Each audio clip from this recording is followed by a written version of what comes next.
Aku percaya ini adalah Injil untuk kehidupanmu sekarang. Ada begitu banyak hal yang terjadi di dunia kita dan sangat penting bagi kita untuk mempelajari prinsip yang ingin aku ajarkan dan khotbahkan hari ini. Dan itu adalah bagaimana menggunakan imanmu. Bagaimana menggunakan imanmu. Apakah kau siap? Ayo kita akan berdoa, kita akan meminta Roh Kudus untuk mengupas kembali lapisan hidup kita sehingga kita bisa melihat kebenaran hari ini. Tuhan, aku berterima kasih bahwa Kau adalah guru terbaik. Roh Kudus, Kau adalah penerang kebenaran. Bawa wahyu ke dalam hati kami. Ubah kami, tuntun kami. Tuhan, di akhir khotbah ini kami ingin dituntun, ingin melihat kebenaran yang sama sekali baru untuk membawa transformasi dalam hidup kami. Di dalam nama Yesus, amin. Amin. Tuhan memberkatimu semua. Jadi, bagaimana kita menggunakan iman kita? Disinilah aku ingin memulai. Jika kau telah membaca Alkitab untuk sementara waktu, kau menyadari ada beberapa cerita aneh di dalam Alkitab. Mari kita katakan saja, ada hal-hal aneh di sana. Ada raksasa di sana, ada mana yang datang dari surga, roti jatuh dari surga. Tetapi yang terutama aku mengarahkan perhatianmu kepada hal-hal aneh yang Yesus lakukan. Sebut saja, Yesus melakukan beberapa hal aneh. Ia berbicara kepada sesuatu, ia berbicara dengan sebatang pohon, ia berbicara kepada seorang pria tuli, dan ia berbicara di telinganya. Dan ia memerintahkan telinga itu untuk terbuka. Telinga terbuka, benar kan? Yesus berbicara kepada badai, ia berbicara kepada hal-hal tertentu. Ia berbicara kepada orang mati dan mengatakan kepada mereka untuk hidup kembali. Yesus berbicara kepada banyak hal dan aku percaya hal-hal itu bukan saja aneh, tetapi sangat aneh. Dan sementara kita harus menyadari bahwa kisah-kisah tentang hal-hal aneh ini ada di dalam Alkitab. Karena mereka memiliki pesan dan salah satu pesan yang akan ditujukan adalah bagaimana kita menggunakan iman kita. Seperti yang ditunjukkan Yesus kepada kita dalam firman Tuhan. Jadi kita akan melihat cerita yang aneh dan signifikan. Jika kau telah berada di sekitar gereja untuk sementara waktu, kau pasti pernah mendengar cerita ini. Ini adalah Yesus berdiri di atas perahu dan memerintahkan badai untuk diam. Mari kita membacanya di Matius 8 dikatakan, lalu ia naik ke perahu dan para murid mengikutinya. Tiba-tiba badai ganas muncul sehingga gelombang menyapu perahu, tetapi Yesus sedang tidur. Lalu para murid pergi dan membangunkannya. Sekarang, orang-orang ini adalah nelayan. Orang-orang ini berada di laut dan di dalam badai. Tetapi ini pasti badai yang sangat besar. Karena di sana mereka berkata, Tuhan selamatkan kami. Kami akan tenggelam. Dan ia menjawab, kau dengan sedikit iman. Mengapa kau begitu takut? Kemudian ia bangun, menghardik angin dan ombak. Dan setelah itu keadaan kembali tenang. Lalu murid-murid itu dengan heran berkata, manusia macam apa ini? Bahkan angin dan ombak pun mematuhinya. Jadi cerita yang sangat akrab bagi kebanyakan dari kita. Yesus keluar berbicara kepada angin dan ombak. Kemudian angin dan ombak menaatinya. Tapi bukan itu yang menurutku sangat aneh tentang cerita ini. Apa yang menurutku sangat aneh adalah apa yang Yesus katakan kepada murid-muridnya ketika mereka membangunkannya. Dia tidak pergi, oh maafkan aku tertidur di saat kalian membutuhkanku. Aku sangat menyesal, kau sangat takut. Kemarilah Thomas, biarkan aku memelukmu. Dan Thomas menjawab, ya Yesus, kau tidak ada untukku tadi. Tidak, Yesus tidak mengatakan itu. Ia malah mengatakan, ada apa dengan kalian? Dan Lukas menggambarkan kejadian yang sama dengan mukjizat yang sama dalam Injilnya. Mengatakan, Yesus berkata kepada murid-muridnya, di manakah imanmu? Aku pikir itu benar-benar aneh bahwa Yesus berbicara seperti itu kepada murid-muridnya ketika jelas-jelas perahu itu penuh dengan air. Maksudku tentunya kita harus stres tentang hal ini Yesus. Atau kau berkata kepada kami mengapa kami membangunkanmu? Lihat betapa buruknya badai yang menakutkan ini. Bagaimana dengan ombak yang menerjang perahu? Tentu saja kita harus stres tentang hal ini. Tetapi ternyata tidak. Yesus berkata, ayolah. Di mana imanmu? Yang membuat aku berpikir ini adalah kisah yang sangat penting yang dimaksudkan untuk mengajari kita bagaimana menangani diri kita sendiri ketika kita mengalami badai dalam hidup. Baiklah, lihat kita mencoba membangunkan Yesus, tetapi ia sebenarnya mencoba membangunkan kita. Untuk menyadari kita bahwa, hey, aku membutuhkan kalian untuk bangun dan menyadari bahwa aku telah memberimu kuasa untuk berbicara kepada badai hidupmu. Dan aku ingin memberitahumu jika ini adalah waktunya. Dengan apa yang terjadi di dunia saat ini, kita perlu menggunakan iman kita dan belajar bagaimana berbicara dengan badai hidup itu sekarang. Ada beberapa badai besar datang dan umat Tuhan perlu bangkit. Di dalam badai itu, orang-orang perlu tahu bagaimana menggunakan iman mereka dalam nama Yesus. Jadi mari kita selami dan pahami pesan yang ditujukan bagi kita dalam mukjizat badai ini. Pertama, dengan mengatakan bahwa Yesus menghardik. Menghardik angin dan ombak yang pada dasarnya adalah cara untuk menggambarkan bahwa ia berbicara kepada angin dan ombak seolah-olah itu seperti anak yang nakal, yang berperilaku buruk, dan Yesus mengirim angin dan ombak itu ke kamar mereka. Ya, kau tahu, seperti kau mengatakan, itu cukup, tenang. Ia mengatakan bahwa aku tidak akan menerima perilaku semacam ini darimu. Sekarang hentikan itu. Pada dasarnya apa yang ia lakukan, ia mengenali ada sesuatu yang tidak beres di sini. Ya, ia menyadari ada kekuatan yang bekerja yang perlu diatur. Mengatakan itu sudah cukup. Tenanglah. Baiklah, jadi mengapa hal ini harus menjadi perhatian bagi kita? Nah, Alkitab mengatakan hal-hal yang Yesus lakukan dengan tanda-tanda dan keajaiban. Sekarang seringkali kita memusatkan perhatian pada keajaiban. Wow, ia berbicara dengan sesuatu, ia melakukan sesuatu, memperdebatkannya. Tapi bagaimana dengan tandanya? Sekarang tujuan dari sebuah tanda adalah untuk menunjukkan bahwa kita dimaksudkan untuk melihat ke arah mana. Itu menunjuk untuk melihat pesan di balik mukjizat ini. Jadi mari kita lihat pesan di balik mukjizat Yesus yang memerintahkan badai ini untuk reda. Karena pada zaman dahulu kita harus memahami bahwa laut adalah simbol bagi mereka dari kekacauan yang tak terkendali. Kekacauan yang tidak dapat dijinakkan.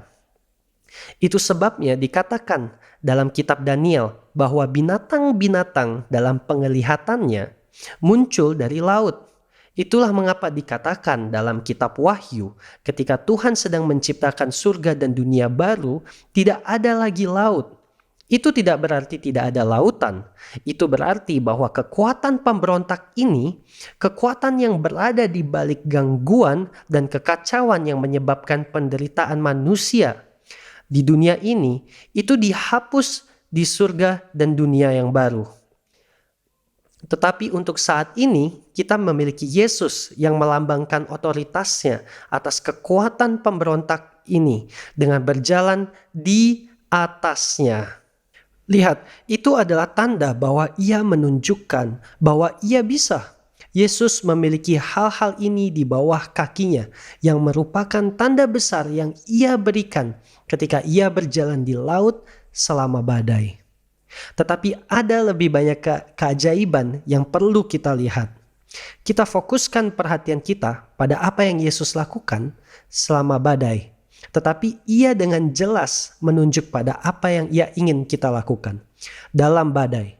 Ya, Yesus berjalan di atas air menandakan otoritasnya, tetapi jangan lewatkan fakta bahwa ia mengundang Petrus untuk bergabung dengannya. Ia mengundang Petrus untuk keluar dan menempatkan laut itu di bawah kakinya juga.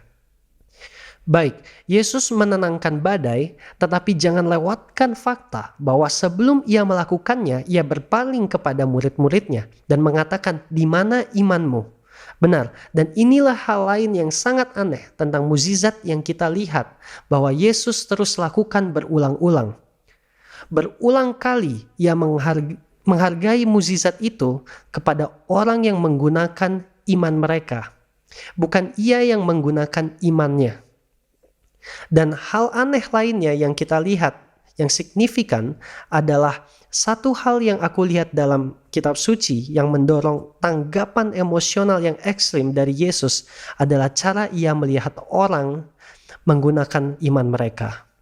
Dalam Lukas 10 ketika ia berkata kepada para murid untuk pergi dalam perjalanan misi pertama mereka. Mereka kembali dengan beberapa kesaksian yang luar biasa bahwa kami melakukan ini dan kami melakukan itu. Dan Alkitab berkata bahwa Yesus sangat bersuka cita. Kau tahu dalam bahasa Yunani itu berarti ia melompat kegirangan. Ia mengepalkan tangannya ke udara. Ia sangat bersemangat. Hei, kalian berhasil melakukannya. Kau menggunakan imanmu. Dan ia sangat bersemangat. Tetapi kita beralih dari ekspresi itu ke ekspresi yang sama sekali berbeda dari frustrasi dan kekecewaan ketika kita membaca dalam Matius 17 ayat 17. Ia mendatangi murid-muridnya ketika mereka tidak menggunakan iman mereka. Ia berkata, berapa kali aku harus membahas hal-hal ini? Berapa lama lagi aku harus bertahan dengan ini? Dan dalam beberapa terjemahan lama, Yesus benar-benar frustasi. Sehingga ia dari yang kau melakukannya dengan luar biasa menjadi berapa lama lagi kita harus membahas hal-hal seperti ini. Benar, jadi mengapa Yesus berubah dari frustrasi ke sukacita atas dasar orang-orang yang menggunakan iman mereka? Baik, kuncinya adalah memahami cara ia merujuknya. Ia terus menyebutnya imanmu. Itu milikmu. Itu adalah imanmu. Benar, jadi dengarkan apa yang ia katakan berulang-ulang kepada orang-orang pada kesempatan yang berbeda tentang mukjizat. Kita akan melakukannya dengan cepat, mereka akan muncul di layar, tetapi ini bukan Injil yang sama yang mengacu pada mukjizat yang sama. Ini adalah keajaiban yang terpisah, tetapi mengambil penyebut yang sama. Ia berkata kepada mereka, di mana imanmu? Kau akan mendapatkan apa yang diharapkan oleh imanmu. Anak yang sakit, imanmu telah membuatmu pulih. Berdirilah dan pergi, imanmu telah menyembuhkanmu. Baiklah, terimalah penglihatanmu, imanmu telah menyembuhkanmu. Begitu, berkali-kali Yesus tidak mengatakan, aku melakukan itu. Tidak, dia berkata, imanmu melakukan itu. Baiklah, dan kemudian dalam Matius 9 kita diberitahu bahwa ada seseorang datang kepada Yesus dan berkata, Yesus, jika kau dapat melakukan apa saja, bantulah kami. Dan ia menjawab, jika aku dapat melakukan apa saja, segala sesuatu mungkin bagi mereka yang percaya. Ini seperti Yesus membawa perkataannya kembali kepada orang tersebut dan berkata, oh tidak, jangan gunakan itu padaku.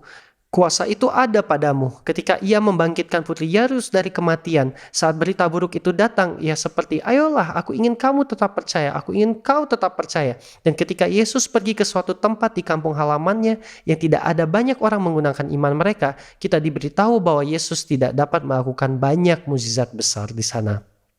Mengapa? Karena orang tidak menggunakan iman mereka. Jadi, mari kita berpikir tentang pentingnya Yesus bersikeras bahwa itu adalah iman kita. Baiklah, itu penting untuk membahas sampai ke sana karena jika itu milik kita, kita memilikinya. Kita memiliki tanggung jawab untuk itu. Jika aku harus mengeluarkan ini dari sakuku, ini adalah kunci mobilku, aku akan memberikannya kepadamu. Sekarang itu milikmu untuk mendapatkan manfaat dari mobil itu. Dan aku melihat kau mengambil kunci itu, memasukkannya ke dalam saku, dan kau tidak pernah mengeluarkannya lagi. Dan kau terus mengharapkan aku untuk mengantarmu berkeliling.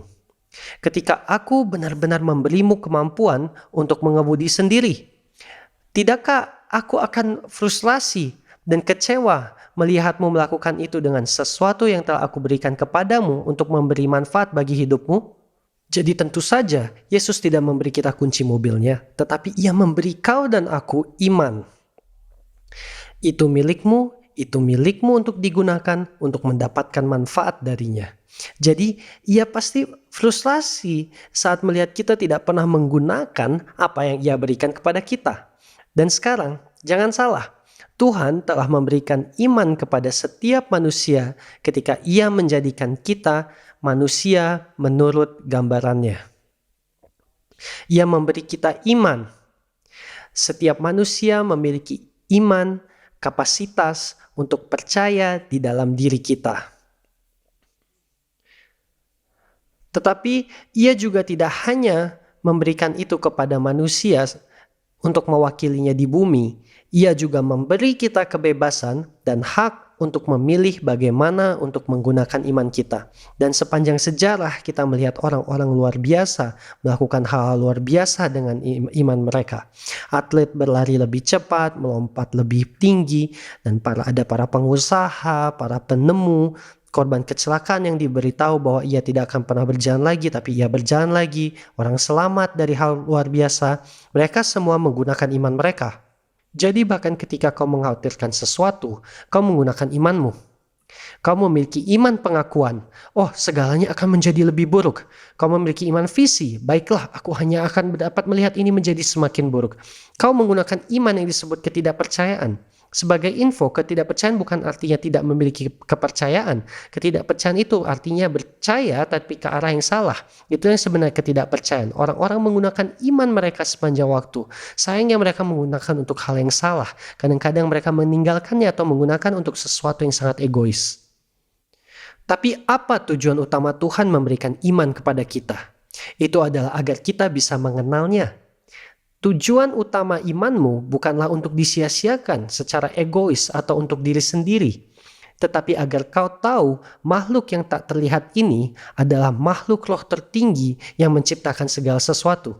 Kau seharusnya menggunakan imanmu untuk menjalin hubungan dengan Tuhan ini, yang adalah pencipta segala sesuatu, yang merupakan tujuan puncak dan tujuan utama mengapa Tuhan memberikan iman kepada setiap manusia.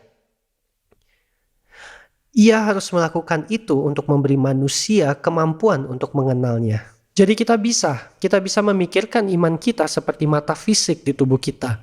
Dan kita bisa memikirkan iman itu seperti mata roh. Kau tahu, seperti aku dapat melihat ke seberang sini dan melihat bahwa yang disediakan untukku adalah sebotol air. Baiklah, dan aku dapat melihatnya. Aku dapat menjangkau dan aku dapat mengambil manfaat darinya. Dan oleh karena itu, Tuhan berkata, ayo bangunkan imanmu. Lihat apa yang telah aku berikan melalui karya Yesus Kristus yang telah selesai. Kau menggunakan imanmu untuk melihat apa yang telah Tuhan berikan. Pegang itu, ambil manfaat darinya. Tetapi saat ini, mari kita berpura-pura bahwa kau adalah Yesus sekarang. Beberapa orang yang menonton ini, beberapa dari mereka tidak sulit untuk percaya. Ya, aku bisa menjadi Yesus. Lalu kau duduk di sana, dan kau sedang menontonku di sini berkhotbah, dan tiba-tiba aku berkata, aku haus. Aku mau dan aku perlu minum. Dan kau seperti melihat botolnya berkata, itu ada botol di sana. Tapi aku tidak bisa melihatnya. Jadi karena aku tidak bisa melihatnya, aku tidak mengambil manfaat darinya. Oke? Dan kemudian aku mulai datang dengan segala macam ide aneh. Mengapa kau tidak memberiku air? Yang aku tidak layak, atau mungkin kau marah kepadaku. Mungkin ada sesuatu dalam hidupku, dan karena itu kau menghukumku, dan itulah mengapa kau tidak memberiku air.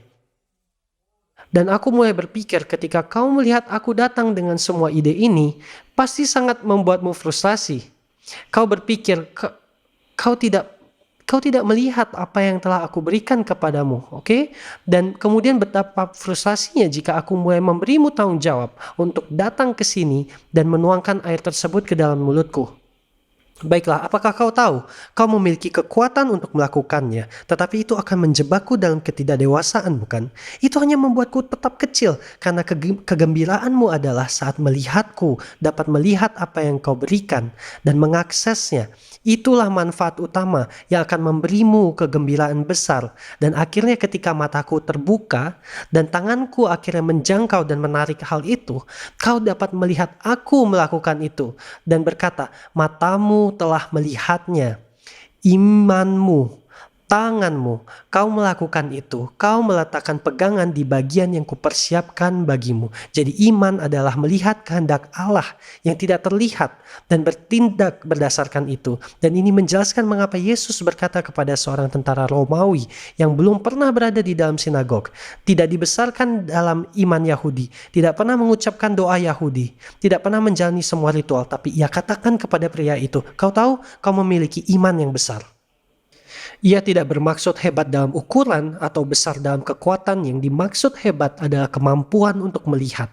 Lihat, tentara Romawi itu mengerti otoritas Tuhan. Kau mengerti otoritas Tuhan. Ia melihatnya, mengulurkan tangan dan memegangnya. Dan Yesus berkata, wah, kau memiliki penglihatan yang hebat. Dan itu iman yang besar. Baiklah, jadi bagaimana kita menggunakan iman kita di dalam badai? Nah, bagaimana Yesus melakukannya? Itu ia tidak berdoa kepada Tuhan tentang badai, ia berbicara langsung ke badai itu. Dan ya, itu aneh, tapi sangat efektif. Dan baiklah, langkah nomor 1 adalah berhenti berbicara tentang badaimu, mulailah berbicara langsung kepada badaimu. Tahukah, aku dulu juga sering salah mengarahkan imanku dengan mengkhawatirkan keuanganku, sampai aku melihat prinsip ini dan mulai berbicara kepada masalahku. Karena Tuhan telah berjanji untuk memberiku dan kau kekuatan untuk mendapatkan penghasilan. Tentu saja ada hal-hal yang perlu kita lakukan, tapi Tuhan berada di balik hal-hal yang kita lakukan, memberdayakan hal-hal itu untuk membawa kekayaan kepada kita sampai kita bisa menerimanya. Sebagai ganti berbicara kepada Tuhan tentang masalahku, aku berbicara dengan mentalitas kemiskinanku dan aku mematahkannya. Aku berbicara kepada tubuhku. Aku mengatakan, tubuh, dengarkan. Setiap darimu diciptakan oleh Tuhan untuk memberiku kehidupan yang berfungsi dengan baik. Sehingga setiap sel di dalamku sekarang berkembang dengan kesehatan dan vitalitas. Aku berbicara dengan tubuhku seperti itu. Aku berbicara dengan pikiranku ketika aku mulai merasakan pikiran yang mengganggu. Aku berkata, pikiran, hentikan itu pikiran. Kau dipenuhi dengan kebijaksanaan dan cinta dan kejelasan. Jadi bagaimana lagi kita melihat Yesus menggunakan imannya dengan menunjukkannya kepada kita bagaimana melakukannya saat badai. Sementara ia menegur badai, nada suaranya adalah berbentuk teguran. Artinya dengan tegas memberitahu seseorang untuk menyelaraskan perilaku mereka dengan urutan yang dimaksudkan. Sekali lagi, ketika Alkitab berbicara tentang teguran, itu mengatakan bahwa kita dengan tegas mengatakan kepada seseorang atau sesuatu untuk menyelaraskan perilaku mereka dengan urutan yang dimaksudkan. Dan fakta bahwa Yesus menegur badai berarti bahwa ia menyadari bahwa ada sesuatu yang bekerja di sini untuk mendorong angin dan gelombang keluar dari urutan yang dimaksudkan Allah. Bukan angin dan ombak yang menjadi masalah. Itu sebenarnya diciptakan demikian. Tetapi dia tahu bahwa ada sesuatu, beberapa kekuatan yang tak terlihat sedang mengaduk dan mendorong angin dan ombak di luar cara yang Tuhan maksudkan untuk mereka. Dan dia berbicara kepada kekuatan yang mengganggu itu ketika dia berbicara kepada angin dan ombak itu. Dan kita melihat Tuhan melakukan jenis pembicaraan yang sama pada saat penciptaan dalam kitab Kejadian. Kau tahu jika kau membuka halaman pertama dari Alkitabmu, itu akan membuka pemandangan ketidakaturan dan kekacauan. Dan Roh Tuhan sedang merenung, melayang di atas adegan kekacauan. Tapi tidak ada, aku ingin mengatakan, dikatakan, tidak ada yang terjadi sampai Tuhan mulai berbicara. Tidak ada terjadi apa-apa. Roh Tuhan melayang saja. Apa yang ditunggu oleh Roh Tuhan? Roh itu menunggu Tuhan untuk mengatakan sesuatu. Sedang menunggu Tuhan untuk berbicara. Dan ketika Tuhan berbicara, ucapannya adalah salah satu perintah. Dan semua perintah ini untuk mewujudkan penciptaan dan keteraturan. Hal-hal ini dimulai dengan kata perintah. Jadilah, jadilah, jadilah. Jadi dengan siapa Tuhan berbicara? Kepada siapa Tuhan mengatakan ini? Baik seperti Yesus dalam badai itu, Yesus menyadari bahwa kekuatan pengganggu yang sedang menahan tatanan yang dimaksudkan Allah dalam penciptaan. Dan dalam hal ini, Tuhan berbicara kepada penyebab yang menahan itu. Mengapa lagi kau mengatakan perintah? Aku mau memastikan jika kau menahan sesuatu sekarang, lepaskan. Lepaskan. Aku melihat kau menahan sesuatu sekarang, aku perintahkan kau untuk melepaskannya. Saat itulah kita menggunakan kata perintah. Jadi Tuhan memerintahkan kekuatan ini untuk melepaskan cengkeraman pengekangan mereka. Maka niat Tuhan akan terwujud. Maksud Tuhan akan terwujud, dan jadi ini relevan dengan bagaimana kita menggunakan iman kita, karena setelah menjelaskan semua hal ini dan mendemonstrasikan semua hal ini, seperti yang dikatakan di Markus 11, Yesus beralih ke esensi, biarkan iman Tuhan ada di dalam dirimu. Jadi biarkan Tuhan, beginilah cara Tuhan menggunakan iman. Sekarang kau biarkan jenis berbicara yang penuh otoritas itu ada di dalam dirimu. Dan kemudian dia mengatakan, siapapun yang mengatakan kepada gunung ini dengan keyakinan besar dan tidak ragu-ragu, gunung itu akan terangkat dan terlempar ke tengah laut. Dan percaya bahwa apa yang Tuhan katakan akan terjadi dan itu akan diselesaikan. Sekarang tidak ada hal yang baik bisa datang dengan kita berkeliling melemparkan gunung ke laut. Ini tidak dimaksudkan untuk ditafsirkan secara mentah-mentah.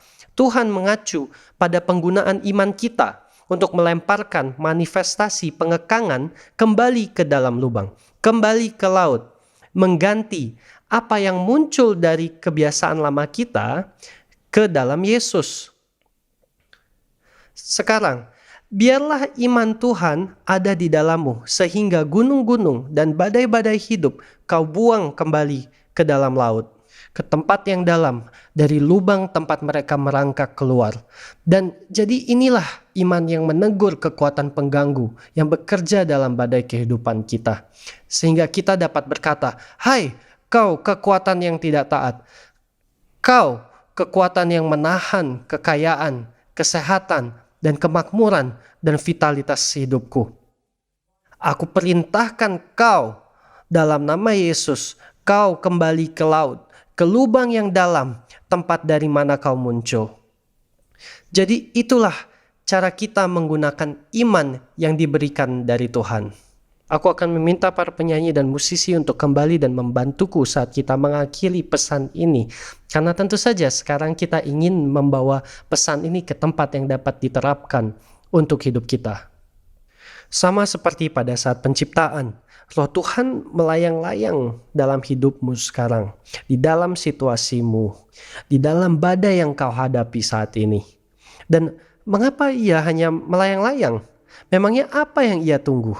Roh Tuhan menunggumu untuk berbicara dengannya. Dia menunggumu untuk menggunakan iman Tuhan yang ada padamu dan berbicara kepada badai itu dan melemparkan gunung itu kembali ke laut di mana ia muncul. Ini adalah manifestasi ketidaktaatan. Ini bukan perintah Tuhan yang dimaksudkan untuk hidupmu. Ayo, marilah berdiri. Aktifkan dirimu. Ingatlah, gunung masalahmu tidak akan bergerak sampai kau memberinya perintah. Dan Tuhan mengatur kolaborasi yang luar biasa dari iman di dalam hati kita dengan perkataan yang keluar dari mulut kita. Mereka berdua itu seperti bertepuk tangan. Kau membutuhkan kedua tangan untuk memberikan dampak. Beberapa darimu secara diam-diam berharap agar beberapa hal dalam hidupmu berubah. Tetapi kau hanya bertepuk tangan dengan satu tangan. Kau perlu bangkit dan berbicara dengan badaimu. Inilah bentuk iman yang dari Tuhan. Yesus berkata, ayo miliki iman Tuhan di dalam dirimu. Iman yang berbicara kepada badai dan mereka akan patuh. Baiklah, jadi sekarang bukalah Alkitabmu dan temukan janji Tuhan yang dapat diterapkan pada situasimu. Lalu ubahlah menjadi pernyataan iman dan mulai berbicara kepada badaimu. Temukan kebenaran yang lebih besar yang akan